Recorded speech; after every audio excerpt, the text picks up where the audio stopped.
A Veterans Affairs Committee has put out a landmark report on the experiences of Canadian women vets. It includes 42 recommendations. For more, we're joined live now by CBC's Karina Roman in Ottawa. So, Karina, good evening to you. What are some of the recommendations?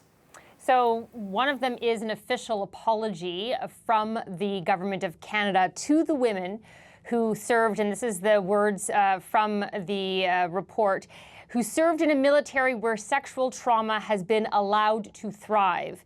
There's also recommendations calling for long-term research on women in the forces, especially in terms of medical and physical effects of serving on a female body as opposed to a male body. More flexible assessments of secondary medical conditions specific to women, that would be for injury and medical claims. All medical personnel be trained to diagnose, treat, and follow up on conditions specific to women, including pregnancy, and have women's health specialists available at each base. They've also talked about women's only housing for veterans, for female veterans, and how the federal government should financially contribute to that. So that's just some of the 42 recommendations. The chair of the Veterans Affairs Committee, a Liberal MP, said that the testimony they heard was heartbreaking. Have a listen to what he had to say. It is essential that these two institutions radically transform the way they treat women who serve and those who have served. I would like to pay tribute to the remarkable courage it took for these women to come forward and testify. Now, he said it was a unanimous report agreed to by all members of all parties on the committee, although there was no Conservative MP from the committee at that news conference. De Bourg says that all 42 recommendations are important and that as this is a pivotal moment for both the Canadian Forces and Veterans Affairs Canada to change the way they treat women in the forces. Rachel Blaney, an NDP MP, is also a member of the committee. She talked about anecdotes they heard that were very troubling.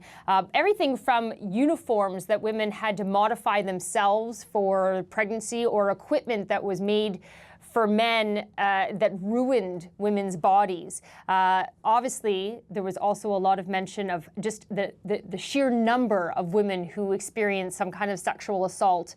And she did acknowledge that culture change can take a long time, but that doesn't mean it shouldn't be done. Have a listen. This is a culture that is very filled with, I'm going to be frank, toxic masculinity. And I think if we want to have a more inclusive force, we need to deal with that. But it can only be led by people who've experienced that. And that means women, not the majority of the forces, which are men.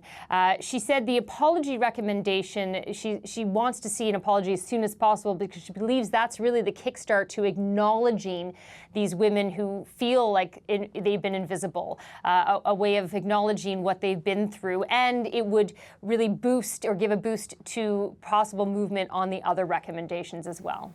Okay, so Karina, how is the government responding to all of this? So the Minister for Veterans Affairs, Jeanette Petitpas-Taylor, she says that she still needs to read the details of the report and recommendations. She did talk about how heartbreaking and hard it was to hear the testimony, read the testimony of some of the women, but how important it was. She, too, said that culture change takes time, even though it is a priority for the government. But she promised that the testimony would not be in vain, that she is committed and the government is committed to making sure that women vets have the services they need, especially when they transition out of the forces. Our reporters also talked to one veteran who had testified, a former Air Force reservist, Christine Wood, who said that she acknowledges that a lot of work is being done, that the culture is, changing the culture is sort of the long game. It's not something that's going to happen overnight, but it's only going to happen if it has buy-in from everyone in the organization. Have a listen to what she had to say. I think this is a great step forward. knowing that this is the first study that's ever been done on the experiences of women veterans just tells me it was way past time. And I do have a lot of hope. Now, she says that hope comes from that she does feel that she was heard and that other vets were heard, but she says she doesn't feel seen yet. That won't really happen until they see action on these recommendations and that those recommendations get implemented.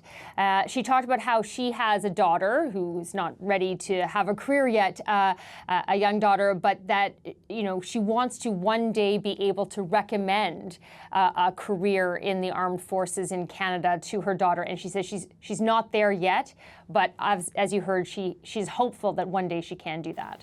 Okay, Corinne Roman, thanks for this. That is CBC's Corinne Roman with our top story in Ottawa.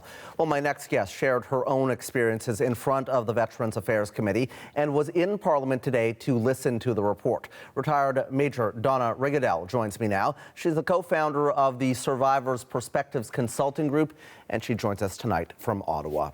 Thank you so much for being here. I wonder if you could share a little bit of your story and the experiences that you shared with this committee. Sure. So I was a Class B reservist, so a full-time reservist for the majority of my career. I served from 93 to 97, and I actually originally left due to sexual assault. I went back in 2006 with an eye to hopefully seeing more change and maybe helping drive some of that change. So yeah, it's been an interesting journey. I was medically released in March 2022. And so what do you think of the report and the recommendations that are outlined in it?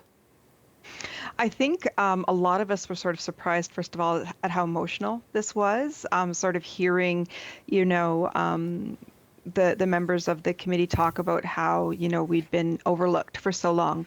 Again, it's not to say that the experiences as a woman veteran are more important or more special than anybody else. It's just that they're different. And it was high time that sort of be recognized, that it is a different experience serving as a woman versus as a man or you know, any other sort of gender.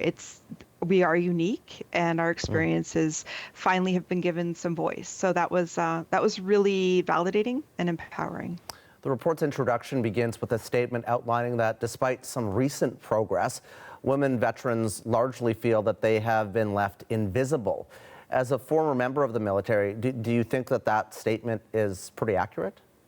I think it is. I mean, the Canadian Armed Forces has been open to women for decades now, but we still use equipment, uniforms, everything based on, you know, male body types and male center of gravity and male skeletons.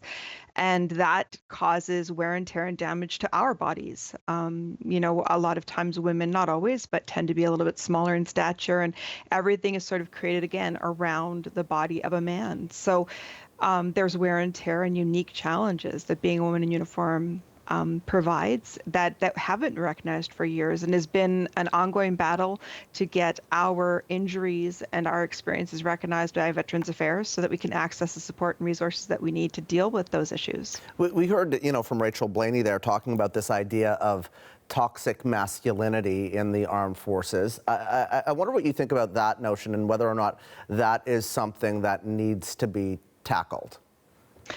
I think that it is something that needs to be tackled. I think the problem with calling it, though, toxic masculinity is it makes it sound like, you know, the masculine is bad when it's actually not that at all. That sort of toxic culture and environment hurts everybody, men included. So I think it comes down to how do we make, again, it's not about taking a flamethrower to the Canadian Armed Forces and trying to tear it all down. Right. It's more about cutting away that which is not helpful, that which is rotting us. So I like to use the comparison of a scalpel versus, you know, trying to rip everything down.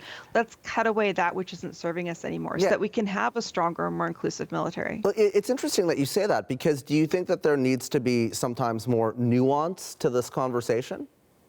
I think there definitely does. There needs to be space for people to have a voice to discuss these things. And I think that's something that often is missed when you're talking about sort of training and culture change. Culture change can't be driven by a PowerPoint presentation. It can't be driven by a point and click online.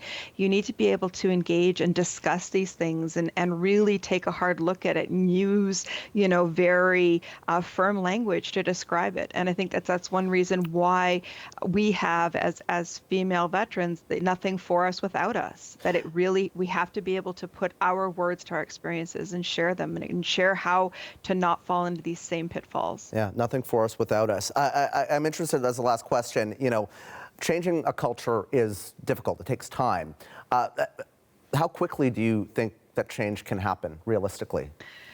I think with using the right products and the right sort of tools, it can happen very quickly. I know that, just speaking from my perspective alone, we've changed over 3,000 people's perspectives. It can happen in as easily as a day. If you have the right fit and it really resonates with the person, absolutely. It can happen a lot faster than what we're seeing.